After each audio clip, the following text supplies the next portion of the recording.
We have glasses, so we're okay.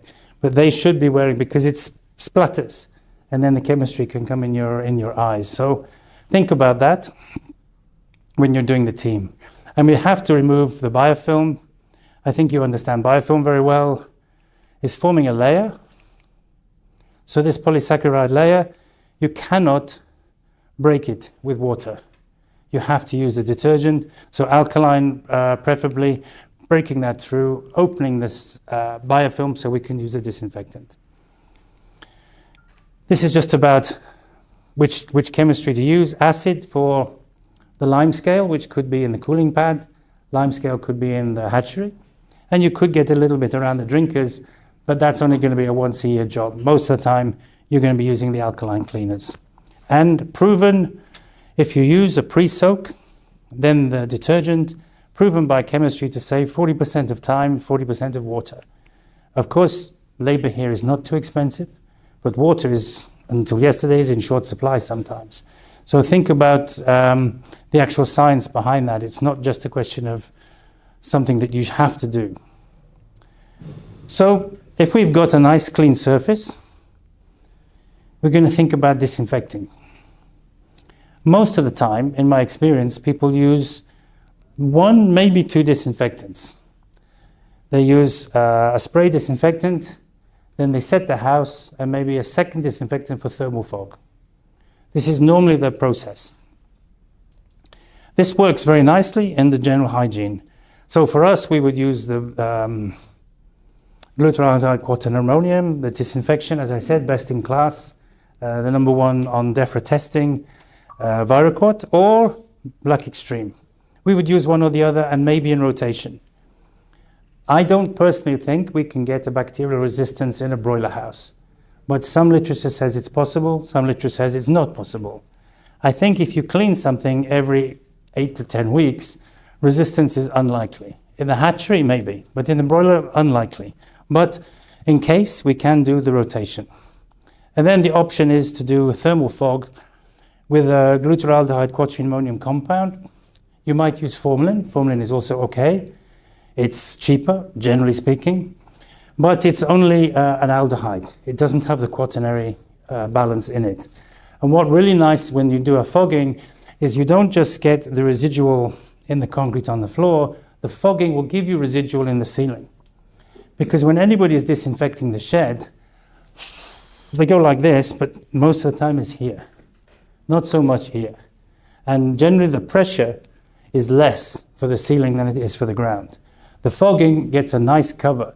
So now, up to 10 days of residual activity in the ceiling, this helps the broiler flock, because don't forget, the maternal antibodies are lasting 10 days and then all of a sudden, not there. The brain of the chicken is formed at 10 days.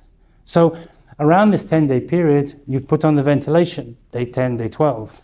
So you circulate the air. So if we've got this bacteriostatic layer in the ceiling, we will reduce that contamination.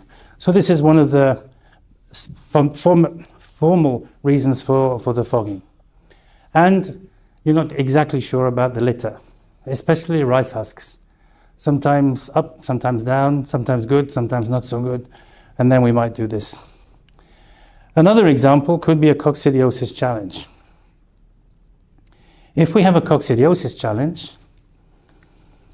Varoxid super doesn't kill coccidiosis. Glutaraldehyde quaternary does not kill the protozoa. So we then think about the phenol chemistry. So if we're thinking about the phenol chemistry, will it kill everything else as well? Potentially, but you exhaust the chemistry.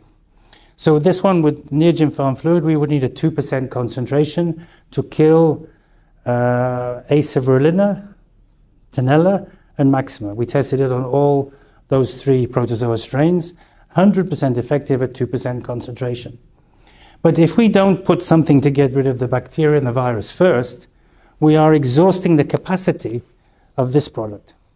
So we recommend the first disinfection with 0.5% of Neogen peroxide super, get rid of the adenovirus, get rid of all the envelope viruses, most of the bacterias, then let it dry only, same day, apply the Neogen farm fluid. So 2 products in one day.